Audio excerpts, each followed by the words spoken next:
Hi there, I'm Peter Millard, and in this week's 10-minute workshop, we're continuing with the spraying theme, and I'm making some little extractors to go with that knockdown spray booth that I made. That's coming up next.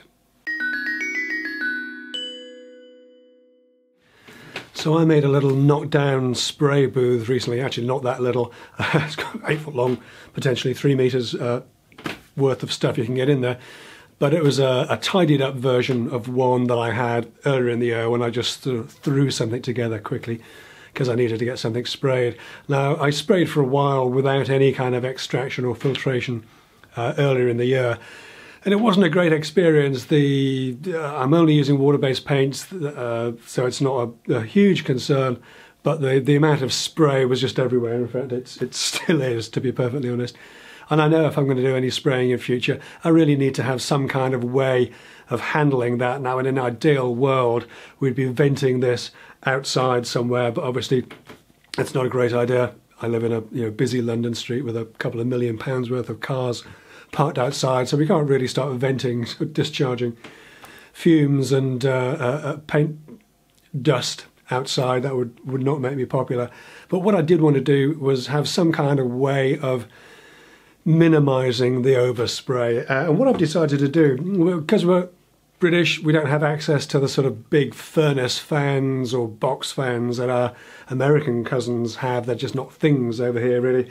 I'm using some little 5-inch 120mm 220 volt fans that I bought off eBay. These are extraordinarily cheap. These are, I think it was £17.85 for 5 of them, including shipping from Hong Kong. Economics, I don't understand it.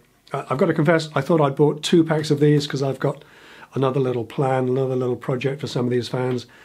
In fact, I only ordered 1. I've got another one coming. So what I'm going to do is I'm going to build 2 boxes with space for 3 fans in each. One will have 3 fans.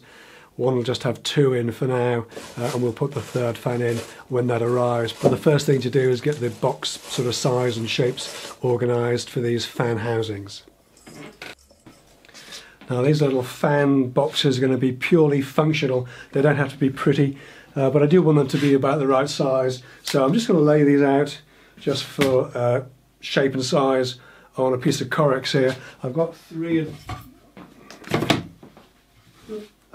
of these fans ready to go. So, bearing in mind that most of what I spray is going to be up on a 3-inch block of wood, what would that be? And just sort of, it's about 900. It's pretty evenly spaced.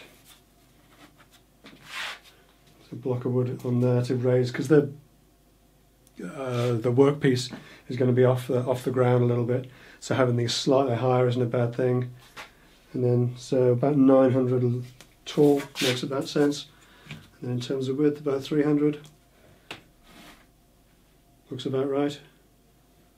So that's the sort of height and width of the box. In terms of depth, you probably want to be about 300 as well, because we want a little bit of space in front of the fans to the filter, so it's not just pulling in air immediately in front of itself. You want it to pull in air across the whole of the filter, and I want a little bit of space behind it so I can coil up the cable and shove it inside. So about 300. These exact dimensions aren't set in stone. These are, all approximately. So roughly 300 square and 900 high, with a little baffle in the middle there to attach these to. I've raided the scraps pile and come up with a ragbag mixture of slightly twisted birch ply and odds and ends of MDF, and I've cut these to size, ready to be made into boxes. These will simply be glued and stapled together. That's plenty strong enough for the intended use, though we'll always check for square as we make them. Simple doesn't mean shoddy after all.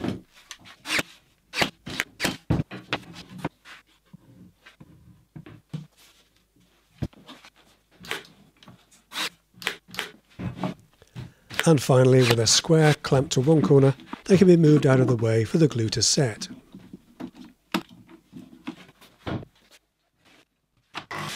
The fans will mount onto an internal divider and I'm cutting this from a 6mm MDF. And as a precaution, just checking the fit before laying out the fans and marking out the circles for the cutouts.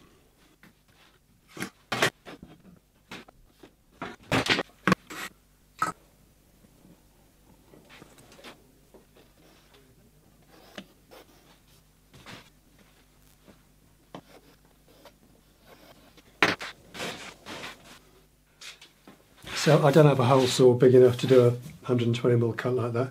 No, I definitely don't. So I'm going to jigsaw that out really badly, because I only use my jigsaw about once a year, and today's the day.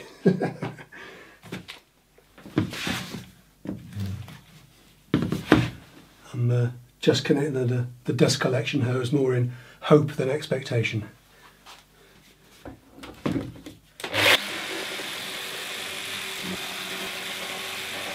With the two boards taped together, I can cut the holes out with the jigsaw.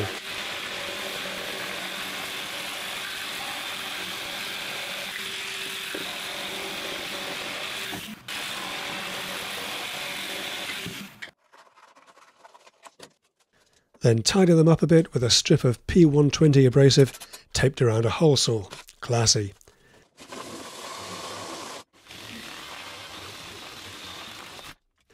After that, there's a fair bit of dust in the air, so time to take a break. Turn on the fan.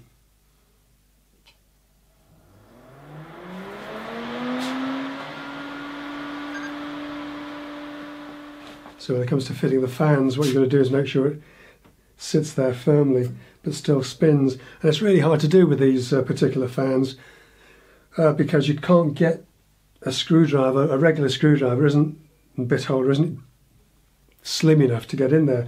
What I've discovered is a little Torx T7 fits in a 3.5 by 12mm posi screw perfectly. We can drive it home just by using marking the location with an awl. So I can just put that in, get that set into the hole, and then drive it in from above.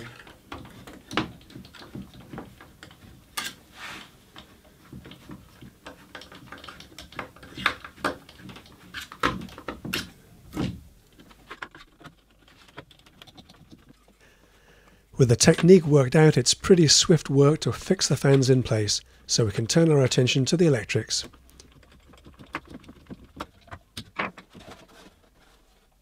Now it goes without saying that if you're at all uncomfortable dealing with electrical connections, or if this work isn't approved where you live, then please don't do it. Get somebody qualified in to help out. I'm using mini trunking to keep everything tidy, and I've marked then cut little channels in the side of the trunking for the wires from the fans, and I'm making the connections with old school connector blocks as I fit within the trunking.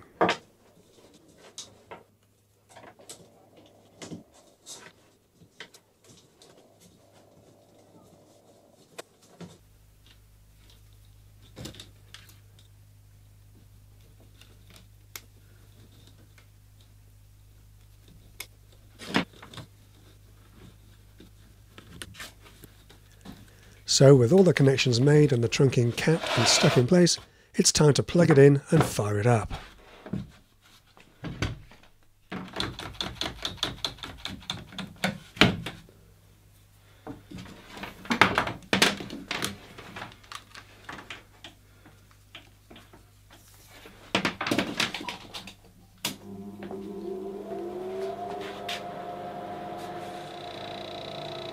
Oh.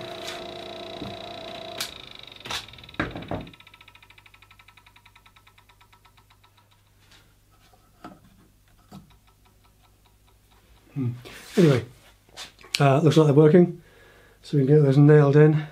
I don't know how effective they're going to be, but they've got to be more effective than nothing at all. So we'll get those pieced together and get the fronts on.